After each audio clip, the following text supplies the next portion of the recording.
Salut mes gâtés, bienvenue sur cette nouvelle vidéo. Alors c'est un type de vidéo, un type de contenu qui va arriver très souvent à partir du mois de septembre, parce que vraiment j'ai prévu de réserver des créneaux horaires pour faire ce genre de vidéo. J'aurai du temps puisque mes 3 enfants seront à l'école, enfin le dernier sera à la crèche, mais du coup voilà, j'ai vraiment prévu dans mon emploi du temps un temps spécial pour ce type de vidéo. Donc n'hésitez pas à vous abonner. Comme ça, à partir de septembre, vous ne raterez pas ce genre de contenu. Nous ferons aussi des lives assez régulièrement où je tirerai les cartes directement en live. Mais bon, tout ça, c'est les nouveautés que je vais préparer au mois d'août tranquillement. Bref, ceci dit, aujourd'hui, je suis en consultation donc dans le local que je loue. Mais une personne s'est désistée. Du coup, j'ai un petit peu de temps devant moi. Donc, je vais vous faire une vidéo guidance pour vous délivrer des messages de vos guides, de vos gardiens, de votre foi intérieure, bref, vous appelez ça comme vous voulez, peu importe. Mais voilà, je vais vous délivrer des messages. Donc je vous ai mis juste avant le démarrage de la vidéo, après l'introduction, les 3 tas pour que vous puissiez choisir avant en conscience la vidéo. Et vous allez pouvoir directement en bas, lorsque vous cliquez sur le bouton play ou pause, vous avez des petites barres normalement qui s'affichent, des petits points blancs dans la barre de lecture. Ça va vous permettre de sauter directement sur le tas qui vous concerne. Donc maintenant nous allons commencer par le tas avec l'œil de taureau. Donc nous avons un œil de taureau, un tas avec une épidolite et un tas avec un œil de tigre. Donc nous allons commencer par les messages délivrés avec l'œil de taureau. Allez, on est parti. Alors, premier message, c'est Dieu est votre source. Voilà, je vous montre cette carte. Donc nous avons un ange, un enfant avec un agneau. Et le message qui est délivré, c'est que tout ce dont vous avez besoin est fourni par la source infinie de Dieu. Et votre foi ouvre la porte qui vous permet de recevoir.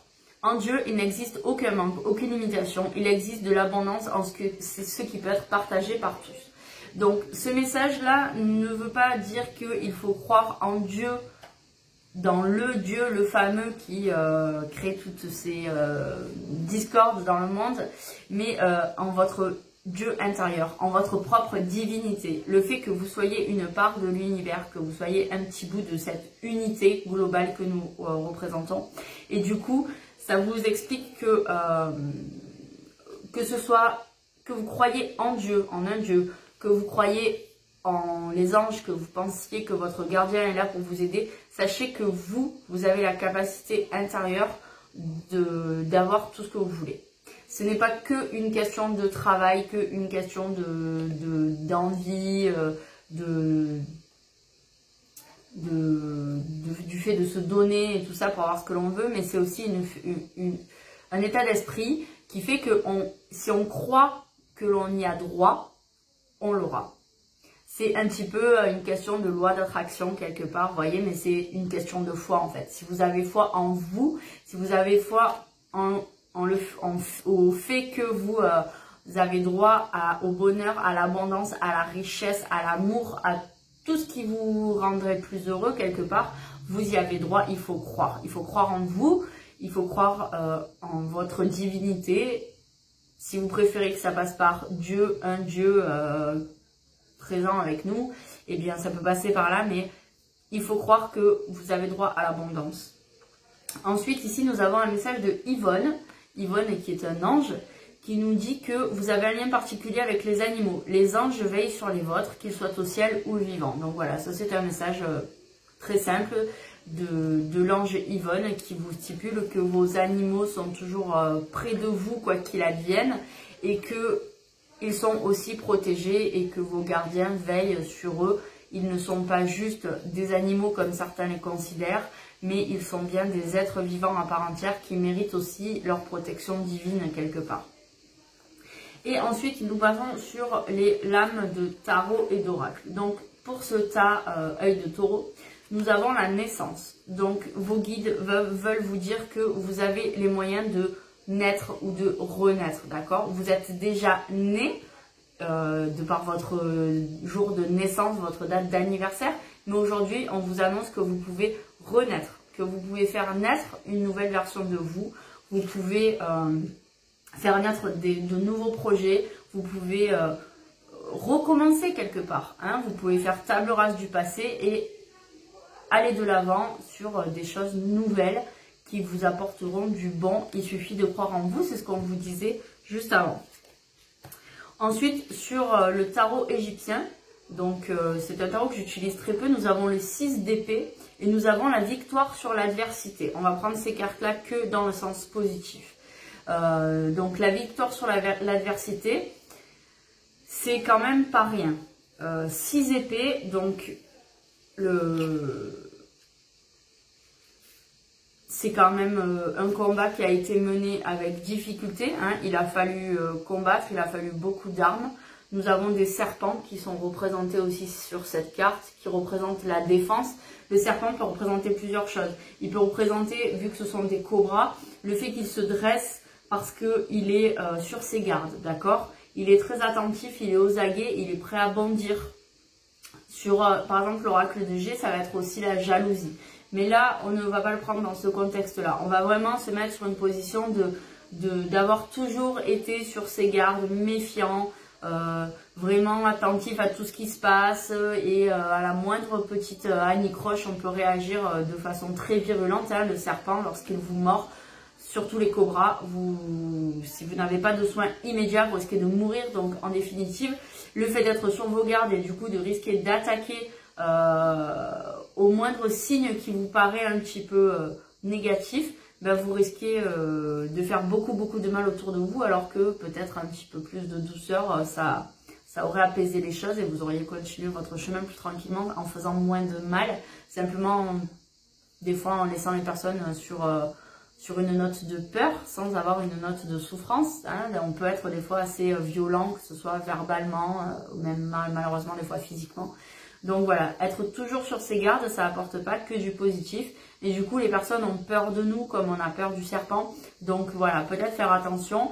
Mais toute cette adversité, toute cette méfiance, toutes ces difficultés que vous avez pu connaître, c'est le moment opportun pour passer outre et se dire que c'est derrière vous. Il faut croire en vous. Vous avez cette opportunité de naissance, de renaissance, d'être une meilleure version de vous-même quelque part, ou déjà au moins une nouvelle version de vous-même qui a su tirer des leçons de son passé, de ses histoires pour avancer. On vous demande aussi de travailler. Alors, c'est bien sûr pas forcément le travail comme on le conçoit avec un patron ou bref, ou même être à son compte. C'est de travailler sur soi. Hein. C'est ce que je vous disais avec le serpent, de travailler sur soi, d'être peut-être moins sur ses gardes, de faire plus attention à ce que vous allez dire, ce que vous allez faire et du coup à peut-être plus vous ouvrir aussi. Hein. La naissance, elle est représentée ici par un œuf. L'œuf, il faut le casser pour pouvoir en sortir. Hein. Tous les petits oisillons, il faut qu'ils percent cette coquille plus ou moins dure pour pouvoir naître, pour pouvoir être. Donc c'est là qu'on va vous demander un certain travail sur vous pour pouvoir éclore. Et ensuite ici, on a les bâtiments. Les bâtiments ici, ça va représenter les fondations solides qu'il va falloir avoir. Donc tout ce travail sur vous est nécessaire pour avoir de bonnes nouvelles bases, pour avancer, pour concrétiser vos projets, pour faire de belles choses. Donc le message que décernent ces cartes est très simple. Vous avez, si vous croyez en vous, si vous croyez que des aides extérieures peuvent être là, que vous êtes guidé, que vous avez la foi, vous allez pouvoir naître avec de bonnes bases, mais ça demande du travail sur soi, ça demande de l'ouverture de cœur, plus que de l'ouverture d'esprit même, hein, ça demande une certaine ouverture de cœur, de se faire confiance, d'avoir confiance aux autres, d'être moins sur ses gardes et vous allez pouvoir réaliser plein de belles choses dans les semaines à venir. Donc voilà, c'était un super beau message si vous avez choisi l'œil de taureau. Maintenant, on va passer au message de la lépidolite. Regardez cette pierre comme elle est belle. C'est une pierre, alors le focus n'est pas terrible. C'est une jolie petite pierre violette avec des petites inclusions. Elle est vraiment trop mignonne. J'adore. Je la porte aussi en bracelet qui est elle est plus foncée. Bref, c'est pas la question. Donc les premiers messages décernés. On va commencer plutôt par l'ange Isaïa. Donc Isaïa, qu'est-ce qu'il nous apprend? Que l'heure est propice aux nouvelles idées et aux changements dans votre vie. Je vous surveille et je vous guide et vous protège. Donc si vous avez de nouvelles idées, vous avez envie de changement, vous pouvez y aller, vous pouvez foncer. Et vous pouvez faire appel dans vos prières, dans votre cœur, à Isaïa qui va être là pour vous accompagner pour ces changements. Mais l'heure est propice à changer, c'est le moment d'entreprendre sur tous les plans, qu'ils soient émotionnels, qu'ils soient au niveau du travail, qu'ils soient financiers, qu'ils soient sur votre santé, prendre soin de vous aussi, hein, c'est important, peut-être faire du sport ou améliorer son alimentation, voilà, tout ça, ce sont des changements qui seront bénéfiques pour vous, donc c'est le moment de vous y mettre.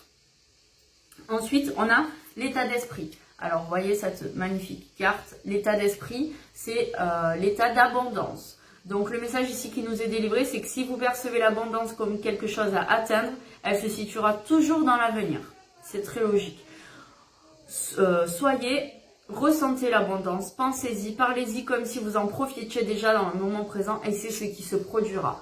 Ici, on est sur clairement la loi d'attraction et nous, ce qu'on ne veut pas, c'est attirer l'argent à nous, c'est-à-dire qu'il soit loin et qu'il arrive. Nous, ce qu'on veut, c'est le vivre.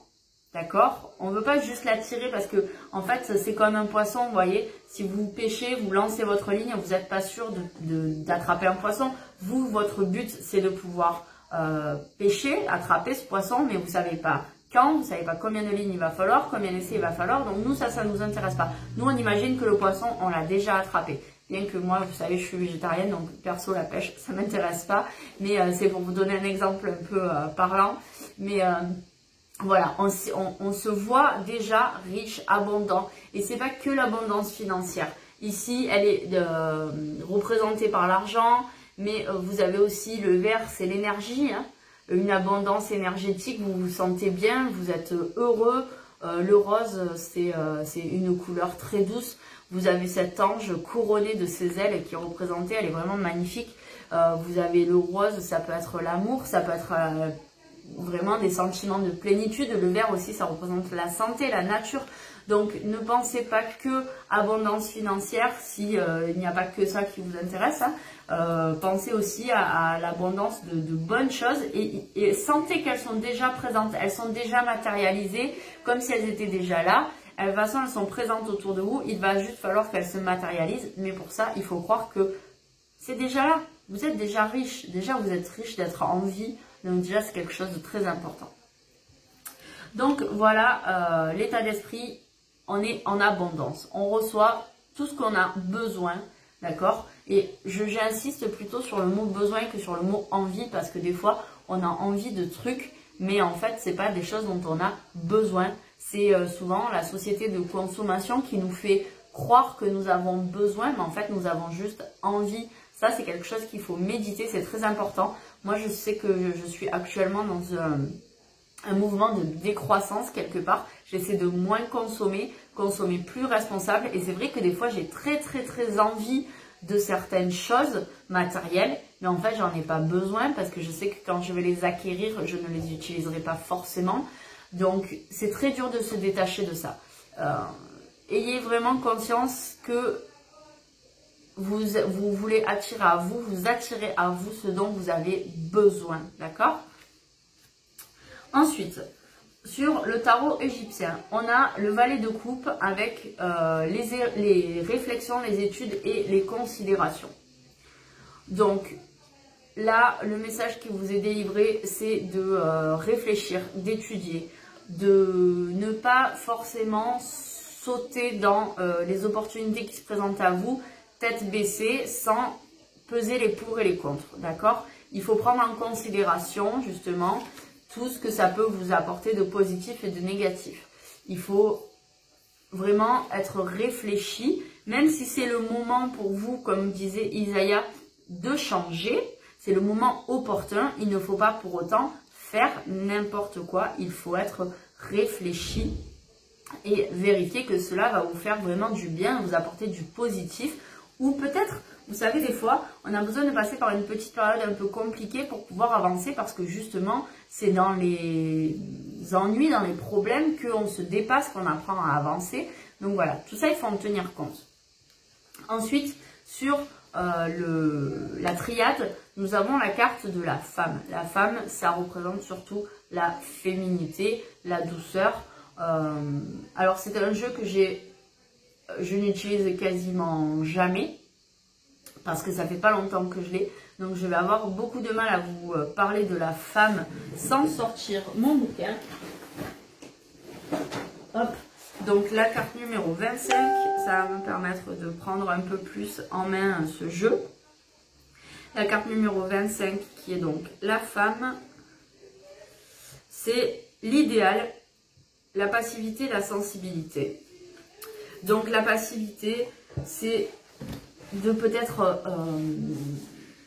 laisser un petit temps de réflexion justement, après ces réflexions, un petit temps de passivité justement pour avoir des réponses.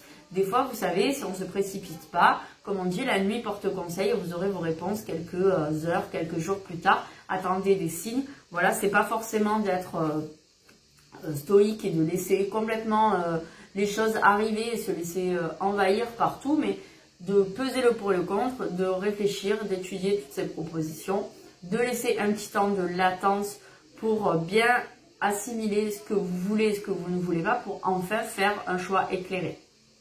Donc voilà comment je vois cette carte de la femme.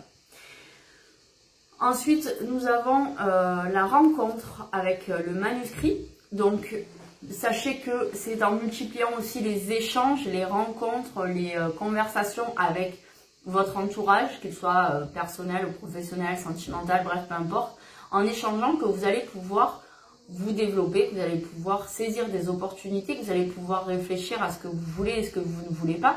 Des fois, on n'a pas toutes les clés, on n'a pas assez de recul sur certaines situations pour vraiment être clair sur tout. Donc, c'est très important d'échanger, de faire des rencontres et de partager ses idées. Alors, n'ayez pas peur de vous faire piquer vos idées, hein, mais justement parce que des fois, les gens, avec un regard extérieur, vont pouvoir vous apporter des angles de réflexion supplémentaires pour que vous puissiez concrétiser vos projets de manière vraiment les plus sereines possible. Et ensuite, l'oracle G, lui, la pensée. Alors vraiment, sur ce tas-là de la lépidolite, on est vraiment sur la réflexion, la pensée, le partage, l'échange. Alors vraiment, je ne peux pas vous dire mieux de vous aider à être guidé. Vraiment là, c'est du changement en fait. On vous propose de changer, mais de ne pas faire n'importe quoi quelque part et de réfléchir un petit peu et de vous permettre de vous faire conseiller, hein, de ne pas être seul. Sachez que vous n'êtes pas seul et que vous pouvez partager pour avoir plus d'angles de réflexion positifs pour vos projets. Voilà, mais l'oracle G, on a la pensée, donc c'est vraiment le fait d'être vraiment en réflexion tout le temps. Donc n'hésitez pas à partager avec cette carte de rencontre, à partager vos idées, hein, pour pouvoir avancer. Voilà. Ensuite, on passe au dernier tas, qui est le tas de l'œil de tigre. Qu'est-ce que j'aime cette pierre, elle est vraiment magnifique. On dirait un chocolat, j'ai envie de la manger. Bref. Alors là, on va commencer par l'ange Chantal. L'ange Chantal, qu'est-ce qu'il vous annonce? Un nouvel amour. Ça annonce une rencontre peut-être. Le feu qui se ravive dans votre couple. Soyez prêts à recevoir et à donner de l'amour. Donc, si vous êtes en couple, il y a la flamme qui se rallume, qui se ravive. Si vous êtes seul, il y a certainement des rencontres qui s'annoncent grâce à cette carte de Chantal qui vous annonce de rester ouvert à des propositions sentimentales, à de nouvelles rencontres sentimentales qui vont aboutir sur des choses qui vont être agréables très certainement et surtout qui vont vous donner du baume au cœur. Ensuite, ici, on a saisissez une occasion divine. Avec cette carte, les jeunes enfants qui regardent des petits anges. Très belle carte. Donc ici, on vous annonce tout changement positif et toute entreprise couronnée de succès comporte des risques. Mais vous êtes prêt à suivre votre guidance divine vers de nouveaux horizons en laissant derrière vous ce qui est familier et facile et ne vous convient plus. Vous faites de la place à de nouvelles occasions plus significatives. Donc ça va aussi dans le sens de nouvelles rencontres, d'accord, qui seront du coup pas forcément que sentimentales, mais qui seront aussi des opportunités pour le changement. Et on vous dit bien que c'est pas toujours tout rose, d'accord? Malgré que la carte de Chantal soit très girly, très rose, très pleine de passion et de douceur aussi, hein. Avec le violet, je trouve que c'est très doux. Il y a quand même un côté un peu plus sombre, un peu plus dur. Il faudra peut-être passer par certaines épreuves pour pouvoir avancer, mais tout est juste dans la vie, tout arrive au bon moment. Même les situations les plus difficiles, il faut en avoir conscience. Dans tous les cas, vous aurez des bonnes occasions, même s'il va falloir donner un petit peu de votre personne pour pouvoir avancer et pour pouvoir saisir ces occasions, hein. Ce ne sera pas toujours des choses simples. Ensuite, avec notre tarot égyptien, ici, on a le 7 d'épée. Voilà. Elles sont très belles, ces cartes, hein. C'est vraiment dommage qu'elles soient toutes mouigasses. Espoir, projet, présage, aide. Donc, on est encore sur les projets, l'aide. On a l'espoir, les présages. Donc, les présages, c'est de bons présages. Ici. Seulement, vous voyez, c'est le 7 d'épée. Hein. Il y en a 7. On a les cobras autour, on a les roues qui tournent, donc c'est pas facile. On vous annonce qu'il y a quand même une certaine lutte à faire qui va vous demander du travail, de la poigne, de l'acharnement, de vous accrocher, de tenir bon pour pouvoir avancer. Hein. On reste quand même bien connecté avec ces messages qui nous sont délivrés de... C'est le moment d'avancer, mais ça ne va pas être facile. Vous allez faire de nouvelles rencontres, mais il y aura sûrement des petits obstacles qu'il va falloir surmonter pour pouvoir voir le haut de la montagne, en fait. Hein. Le plus dur, c'est de gravir la montagne, mais arriver en haut, vous aurez une vue époustouflante. C'est vraiment quelque chose d'extraordinaire. Donc, il faut s'accrocher et avancer. Ensuite, sur le message de la triade, on a la mutation avec cette roue. Donc, on a vraiment un changement, d'accord, qui se fait. Et effectivement, pour arriver au centre de la roue, qu'est-ce qu'il faut faire? Il faut tirer ce fil, d'accord? Donc, pour faire une mutation, on a le mot mu, c'est comme le serpent, ou les lézards, il faut enlever cette couche. Et c'est pas facile et c'est quelque chose de très désagréable. Vous savez, les serpents, par exemple les cobras, lorsqu'ils muent, ils n'y voient plus. Ils sont très vulnérables, donc ils sont très dangereux parce qu'en fait ils sont encore plus sur leur garde qu'avant, puisque en fait la mue se fait même sur leurs yeux, donc ils y voient flou, il y a une espèce de liquide qui se met, donc ils sont très très dangereux. Ne pas approcher un serpent qui mue, c'est extrêmement dangereux. Et en fait la mutation, c'est pas quelque chose de facile. Muer, c'est compliqué. Là, pour dérouler tout ce fil, il y en a énormément, c'est quelque chose qui va demander du temps et de l'investissement.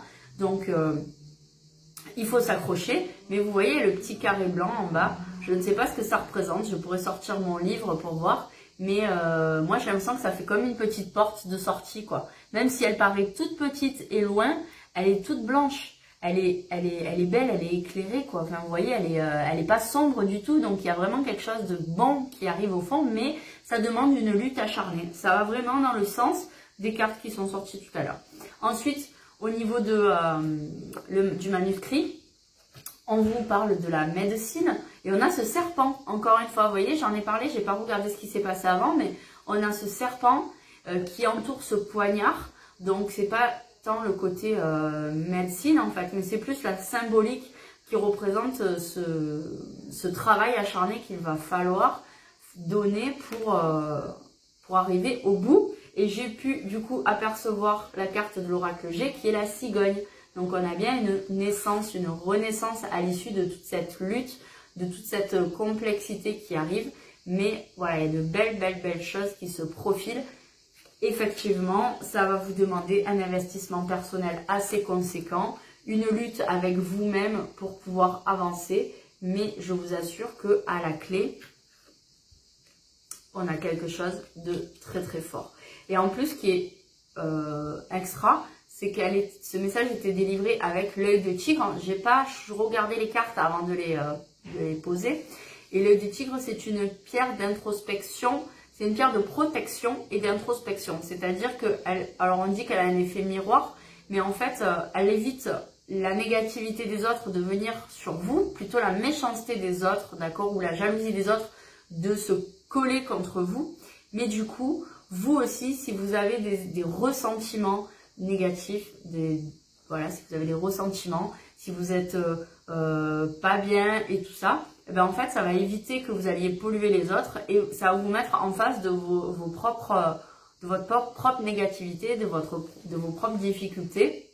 Et ça va vous obliger du coup à vous dépasser. Donc c'est quand même une pierre qui a tout son sens avec ce jeu.